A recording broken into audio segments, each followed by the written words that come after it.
my more specific thank yous at the end.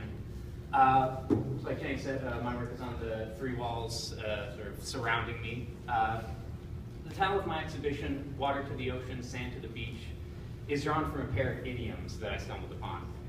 In Holland, the term, like carrying water to the ocean, means that something is a waste of time. Holland also has entire governmental sectors devoted to this very task, to pumping and diverting water from the lowlands back out to sea. Without bringing water to the ocean, most of the country would be naturally flooded. In the US, the phrase, like bringing the sand to the beach, carries similar meaning. We also bring sand to the beach in a practice called beach nourishment. Without this continual process, many beaches would erode into nothing. These are examples of disconnects between our immediate perception of value and the actual worth of a thing. Early on, when I was planning this exhibition, I was searching for a strong central idea to build around. This is called a thesis show after all, so I felt I ought to have a thesis. A capstone, something complete, final, conclusive, valuable. I worried that without some kind of answer, I would have little to show for my time here. But that thought eventually raised a flag for me. My work isn't about answers, it's about questions. It's about our origins and destinations, fate and free will, blame and culpability, questions that can sustain inquiry without the need for answers. And they have value independent of their solutions. So why would I feel that these questions, if not worthless, are worth less than answers when they are the real subjects of my work? So I decided to build my exhibition around that idea, that a question may have more value than is immediately apparent, that just as building a wall sometimes seems more heroic and valuable than carrying water, answering and calling out solutions sometimes gets the spotlight, when it's asking and searching that keeps our heads above sea level. One quality of a sustained question that is that it allows one to suspend answers without ignoring them. I'm beginning to suspect that this quality of refusing to accept answers as perfect truths is important to keeping my head on straight. It's not a perfect example and kind of anecdotal, but on my Facebook feed, I constantly see articles and comments labeled as perfect reports, perfect solutions, perfect summaries and explanations, and I think this is reflective of current attitudes. We are ravenously hungry for solutions to problems, and it's understandable. There's also nothing wrong with giving due praise, of course, but some of these problems are very complicated. They are about race, gender, the environment, war. We do need to propose solutions to these problems and try the most promising, but if we truly believe that we know how to solve an ongoing problem, we stop looking at new information, seeing the other side, playing devil's advocate, advancing the conversation. We already have an answer, so the question dies. That's the problem, I think, with absolute answers, that they prevent further thought. They are poisonous to questions.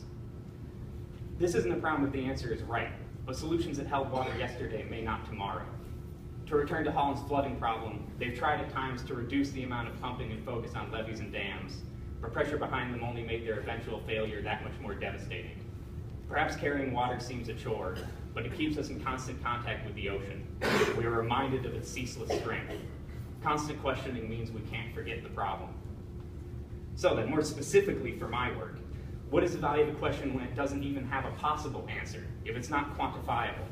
Questions that I think about, like morality, the nature of experience, about intuitions and emotions, or about the beginning and end of a life we only see the middle of. Our most basic questions, our first questions. Who am I? Where did I come from? Where am I going? What do I have to offer if I paint answerless questions?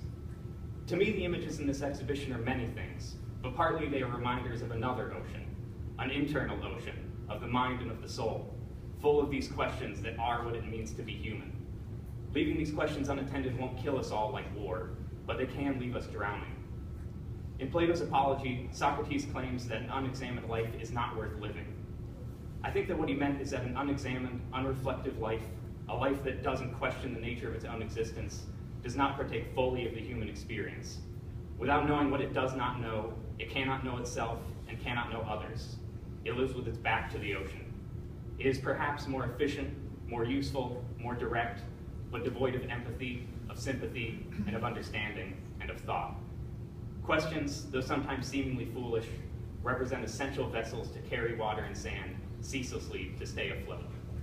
That's what the paintings in this exhibition attempt. They are my way of taking these questions, these vessels for thought, and rephrasing them, celebrating them in my own voice, my visual vernacular. They are allegories and metaphors seen through the lens of an aesthetic and an imagination raised on science fiction and fantasy, on video games and the internet. Their meanings are not meant to be read clearly, but to suggest to remain open, like the questions they allude to, not to answer, but to prolong. That largely covers my work, but before I open the floor of questions, I do want to specifically thank a few people. Obviously, thank all of you for coming and sitting here while I read from a piece of paper. Thanks to my colleagues, my faculty, my friends here for helping me during my time here, my friends who traveled to come see it, and also those who couldn't be here, my fiance Katie, and of course my mother who's passed, and my father.